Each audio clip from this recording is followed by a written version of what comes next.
Hey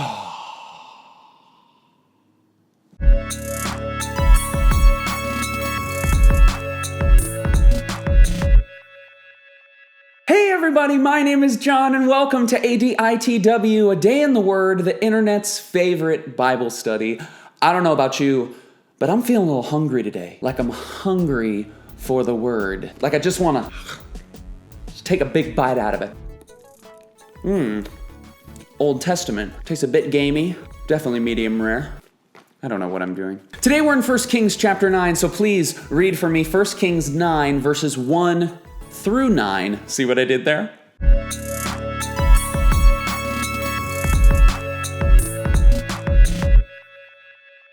So here what we have is God is presenting King Solomon with these two sort of if-then statements. The first, if you obey my commands and decrees, then you will find favor. I will be with you and with your people. And the second, of course, is if you do not obey my commands and decrees, then you will separate yourself from me. You will become, as scripture says, an object of ridicule. And of course, this is a classic sort of Old Testament, somewhat scary proposition from God. We read it and we think, oh, if I don't obey God perfectly, if I don't follow all the rules, then I'm going to experience God's wrath. And of course, luckily for us today, things are different. Luckily for us, because of Jesus and because of his sacrifice on the cross, there is grace for us. God is no longer going to punish and destroy us for disobeying him. However, that doesn't mean that there aren't still consequences for when we live outside of God's will or for when we disobey him. The difference, though, is that now God isn't the one who's necessarily going to destroy us. But when we choose to live outside of his will, when we willfully choose to live in sin, what we're actually doing is we're choosing to destroy our own bodies. We're choosing to destroy our own minds. When we willfully choose to separate ourselves from God, we are actually making ourselves an object of ridicule.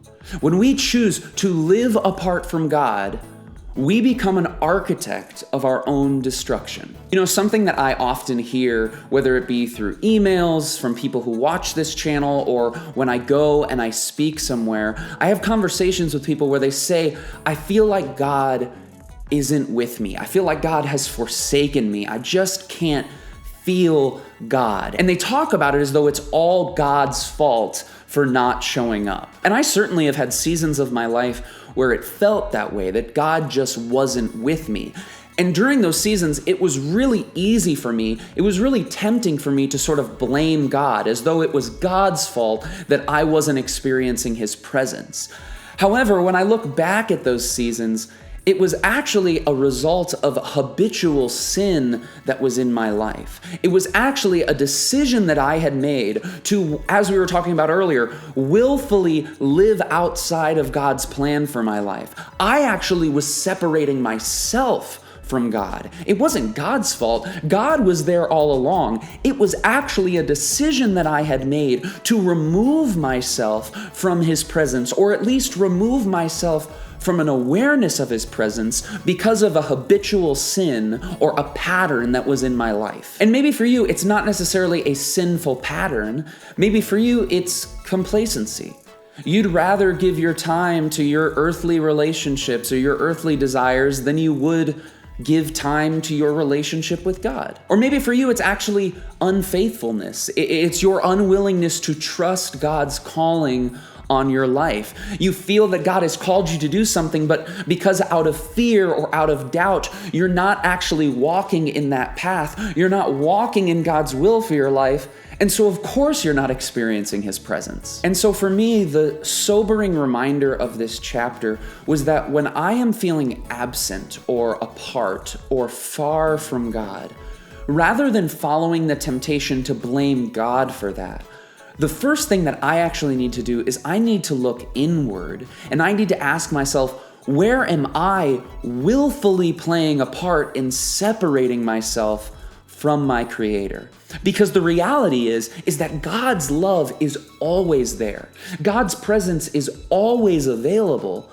Unfortunately, a lot of the times we actually choose to live apart from it. And so I hope for you, yourself, that this week you would do some reflection, you would do some inward searching, and perhaps share in those comments down below, where are you perhaps willfully, or how are you willfully separating yourself from the presence of God? As always, I want to give a big shout out to our supporters on Patreon, specifically Tyler Woody, who is a producer of this show. He is a top tier supporter there. If you want to help support A Day in the Word, if you want to help support this channel and this ministry at large in a financial way, for as little as $1 a month, you can become a supporter on Patreon to help this ministry grow and to help it sustain and hopefully reach more people with the good news of the gospel. If you're interested in that, you can just visit the link in the description down below. That is all I have for you this week. I'll see you next week right here on A Day in the Word. There's a hair floating in the air. I love you all. Keep being awesome. I don't think I got it.